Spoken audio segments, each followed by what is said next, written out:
Hello students. तो आज हम बात करेंगे एक ऐसे सब्जेक्ट के बारे में जो वाकई बहुत ही इंटरेस्टेड सब्जेक्ट है और जो हमारे माइंड को डेवलप करता है, जिसकी ज़रूरत हमें क्यों पड़ी थी। बस यही बात थी, अगर बच्चे को ये सब्जेक्ट ना तैयार किया जाए, इस सब्जेक्ट के बारे में ना बताया जाए तो उसका माइंड इतना डेवलप नहीं हो सकता है। तो माइंड को डेवलप करने वाला एक सब्जेक्ट लेकर आए हैं हम, मैथ। ठीक, तो हम मैथ के बारे में बात करेंगे। तो जो बच्चे अभी प्रमोट हुए हैं, क्लास 10th के एग्जाम भी नहीं दिए आप लोग और प्रमोट होकर के 11th क्लास में पहुंच चुके हैं आप लोग। तो 11th क्लास में जो बच्चे सब्जेक्ट मैथ चूज करेंगे उन बच्चों के लिए वीडियो है और वीडियो बहुत ध्यान से सभी लोग देखेंगे और हर एक बात को समझेंगे। जहां पर कोई बात नोट करने वाली हो उसको आप लोग नोट भी करते चले, बाकी एक्सरसाइज वगैरह सभी आपको लगवाई जाएंगी। बहुत ही सिंपल सब्जेक्ट है और जो हम चैप्टर भी स्टार्ट करेंगे वो भी बड़ा सिंपल होगा। चलिए, तो हम देखिए कौन सा सब्जेक्ट जो है, कौन सा चैप्टर आपको सबसे पहले पढ़ाएंगे, इसके बारे में जरा सबसे पहले जान लेते हैं। देखिए, तो चैप्टर हम आपको पढ़ाएंगे सबसे पहले चैप्टर नंबर 5, 5वां चैप्टर है आपका। चैप्टर 5 है आपका सम्मिश्र संख्या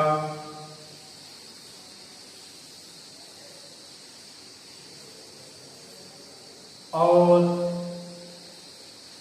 द्विघात समीकरण।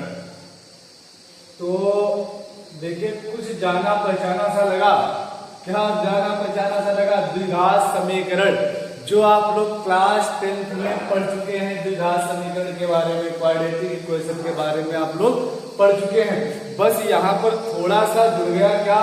सम्मिश्र संख्या। अरे चलिए, थोड़ा सा जुड़ गया तो और भी तो कुछ जुड़ गया। आप 10th की जगह कहाँ पहुंच चुके हैं?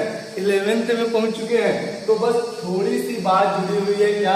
सम्मिश्र संख्या, जिसे हम लोग कह लेते हैं क्या? Complex number.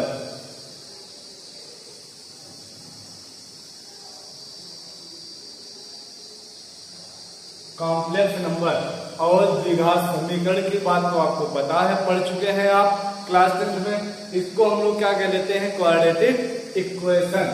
तो हमें चैप्टर अब पढ़ना है क्या? सम्मिश्र संख्या और द्विघात समीकरण, कॉम्प्लेक्स नंबर एंड क्वाड्रेटिक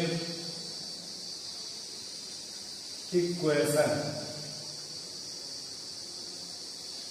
तो ये चैप्टर हमें पढ़ना है, बड़ा ही सिंपल चैप्टर है। देखिए, अब बात यहाँ पर ये आ रही, भाई इस चैप्टर की जरूरत क्यों पड़ी थी? द्विघात समीकरण तो आप लोगों ने पढ़ी थी, ठीक। अब बात आ रही है सम्मिश्र संख्या की। तो सम्मिश्र संख्या की जरूरत क्यों पड़ी, सबसे पहले इस बारे में सभी लोगों को जान लेना है। देखिए, अब जरा बात समझिएगा भाई। यदि हमें क्या कोई बीजगणितीय समीकरण दी होती थी, ठीक, बीजगणितीय द्विघात समीकरण कोई दी होती थी, मान लिया हमने सपोज किया कि हमें देखिए कोई समीकरण दी होती थी x² + 5x + 6, ठीक, = 0।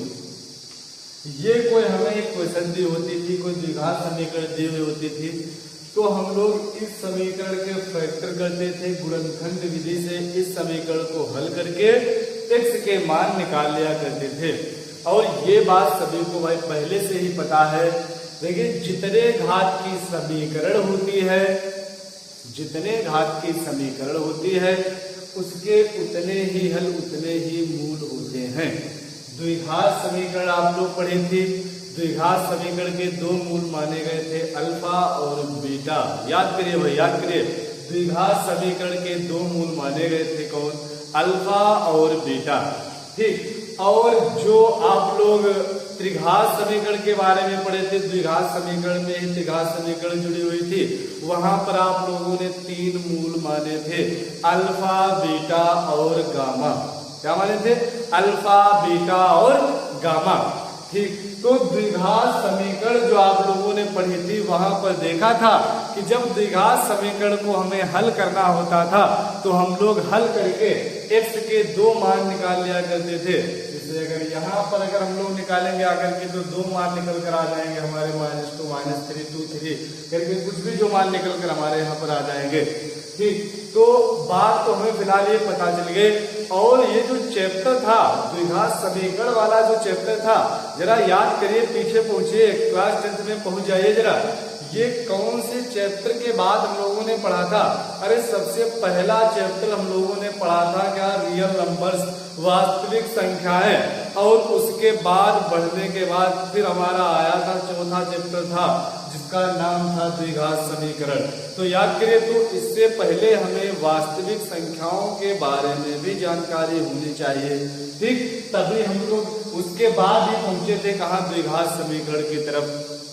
चलिए अच्छा भाई, तो इतनी बात सभी लोगों के समझ में आ गई होगी, कुछ भी कठिन नहीं है इस सब्जेक्ट के अंदर, बड़ा ही सब सिंपल बातें पढ़ाई जानी है। ठीक, देखिए, तो बात यहाँ पर आई कि इस समीकरण का तो हम लोग हल याद कर लिया करते थे। ठीक, लेकिन जो मान हमारे निकल कर आते थे उनके जो मान होते थे सभी वास्तविक मान हम लोग निकाल लिया करते थे। अब जरा देखेंगे कि मान लिया कि अगर हमें कोई समीकरण इस तरीके से दी हुई होती है, x² + 1 = 0। क्या दी हुई है? x² + 1 = 0।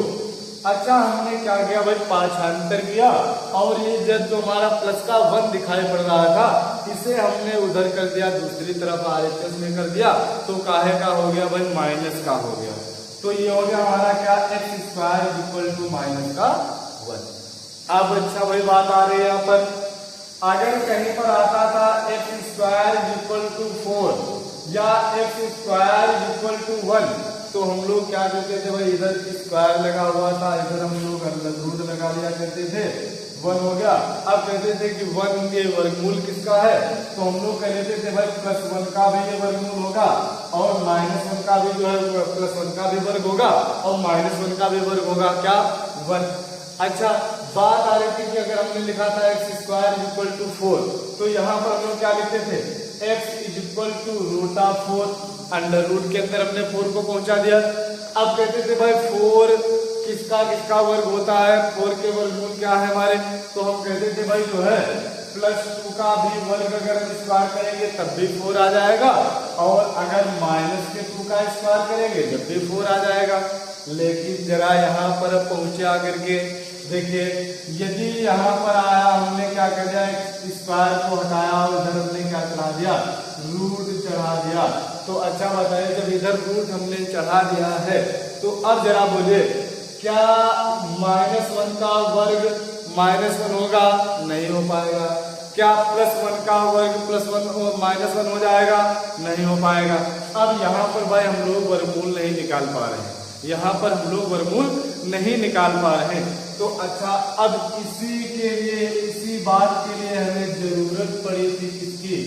ये जो हम लोग पढ़ने जा रहे हैं चैप्टर क्या? सम्मिश्र संख्या।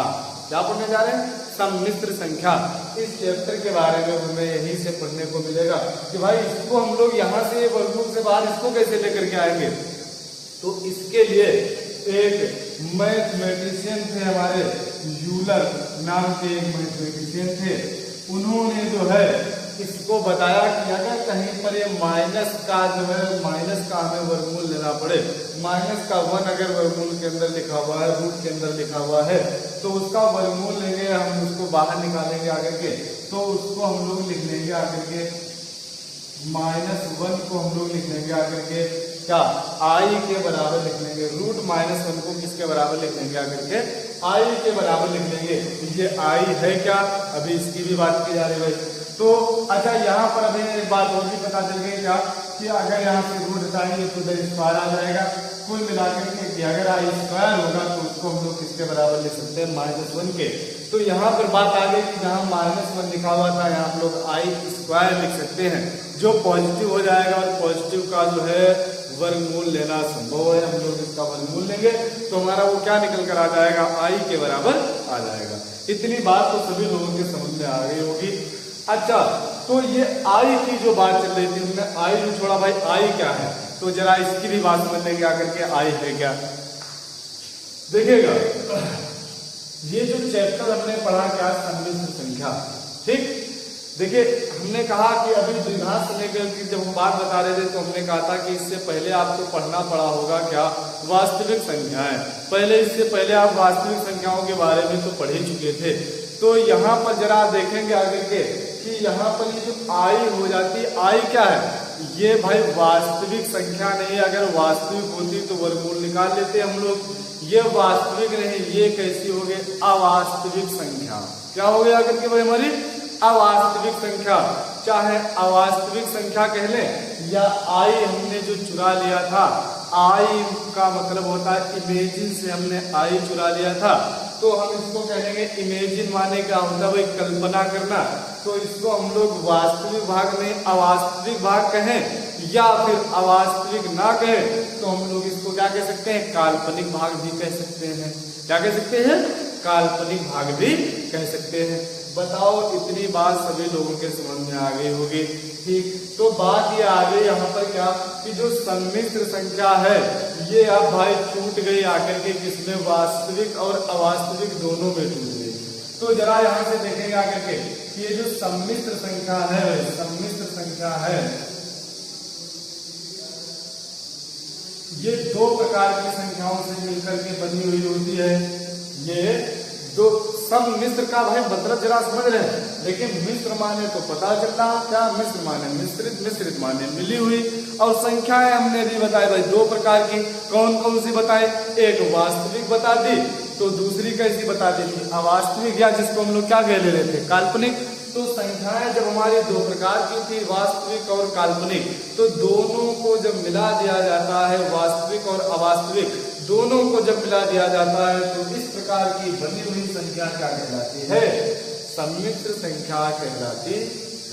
बताइए भाई, सम्मिश्र संख्या की बात सभी लोगों के समझ में आ गई होगी। कितना आसान तरीके से बताया गया सम्मिश्र संख्या के बारे में। तो फिर समझ लीजिए कि अगर इतनी आसान तरीके से सम्मिश्र संख्या के बारे में बताया गया तो चैप्टर भी बड़ा आसान होगा ये। ठीक, समझेंगे भाई। तो सम्मिश्र संख्या दो प्रकार की संख्याओं से मिलकर के बनी हुई है।